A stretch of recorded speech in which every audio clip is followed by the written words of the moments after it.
Welcome to Localite. John Compton here. It's great to have you guys with us again. Today we are discussing farmers markets, specifically the Dalles Farmers Market. And with me in studio is Andy Knight, and she is the board secretary of the market here in the farmers market here in the Dalles. And so, welcome, Andy. Thank you. Thanks for coming on. Thank you. You're doing all right? Feeling good? Yeah. It's all that farm fresh food. That's right. Well, I'm looking forward to it. It's been a while. Yeah. Yeah. Well, great. Well, let's start with the market started at the Civic. Is that correct? It did. And in what year? You can't quote me on this. I think it was 2003. 2003. Okay. And when they started the renovations for the Civic, Barbara Paschik started doing that and bringing her flowers to the market. Right. And then they'd come out on the sidewalk, and it was small, but it was getting attention to the Civic, which is how it started, really. Okay. Was to bring attention to that. Did you ever visit the market at that point, like in those very early years? I didn't. In fact, I didn't realize that there was a market until the year before I came on. Okay, okay. So. And we'll get into when you came on, which Yeah. was a little later on down the road. And you didn't come, you're not from the Dalles. You came in from a very different place where farmers markets are plentiful. And we'll talk about the differences maybe between here and where you came from. But there was also a kind of almost a pivotal point when a volunteer, I think her name was Catherine, from the AmeriCorps, came in, and she sort of helped integrate some, was it sort of the organic theme? The Dalles Farmers Market wasn't technically a business, and Catherine came in and helped turn it into one. Okay. From then, we built a board. We learned and implemented some of the programs that we have now for food accessibility, and she brought in a lot of people that we didn't have access to, such as an attorney and some of the sponsors that we have. Okay, so she definitely had a big influence on the business side of things. Okay, well, great. And then you joined as, I mean, you've been in the same position, right? Secretary? I joined as the market manager. Oh, okay, and that was early 2009? That was last year. Last year.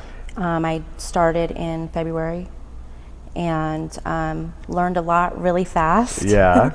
And kind of got thrown into it, and I was eager to learn about it. It's something that's close to my heart anyhow. So I definitely learned a lot fast. Great. Awesome. Well, what have you seen as far as the transition? What's been happening since you've been involved? What have you been bringing to the table? The market growth in general, in all spectrums. I mean, the customer base has increased, our visibility has increased, our vendors have increased 75 or more %. Really? Just since you became involved? Yeah. Wow. I mean, it went from, just kind of a not so known thing over at the chamber, actually. So it ended up moving to. From the Civic over to the chamber? Okay. Just not being really visible to just growing leaps and bounds within a year. And a business was built out of it in no time flat. I mean, it's really amazing. And it was definitely a group effort. Yeah.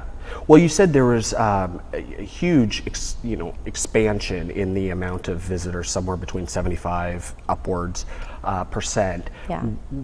Who are these people, and what are they bringing? Well, that's something we've been kind of trying to follow, and we have a group of people that are definitely our supporters. Yeah. We have our shoppers that are there every Saturday, and they're there to support the local food movement.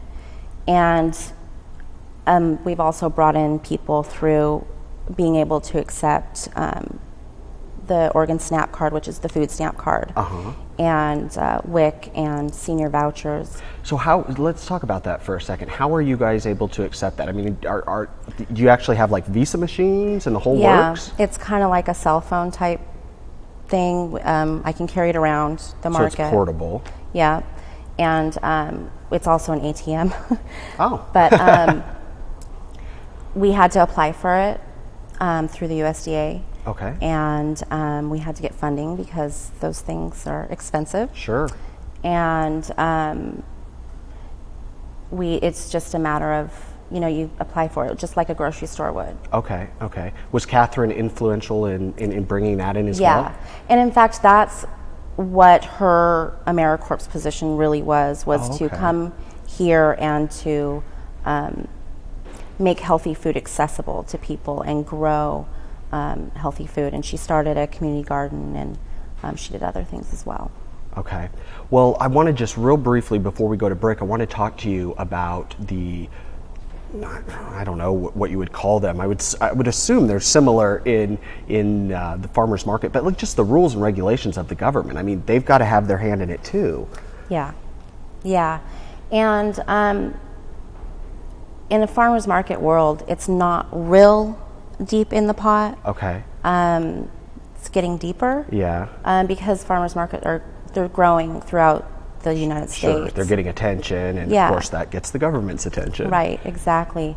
So they do definitely get their piece. And I mean, working with the SNAP food card, that is a government program. Right, so they want to make sure that it's being used in the way that they approve. Right, and we have guidelines that we have to follow and report to them. I bet. Well, we're going to continue the conversation after the break. So Andy Knight with the Dalles Farmers Market is on the show today, so don't go anywhere. We'll be right back here on Localite.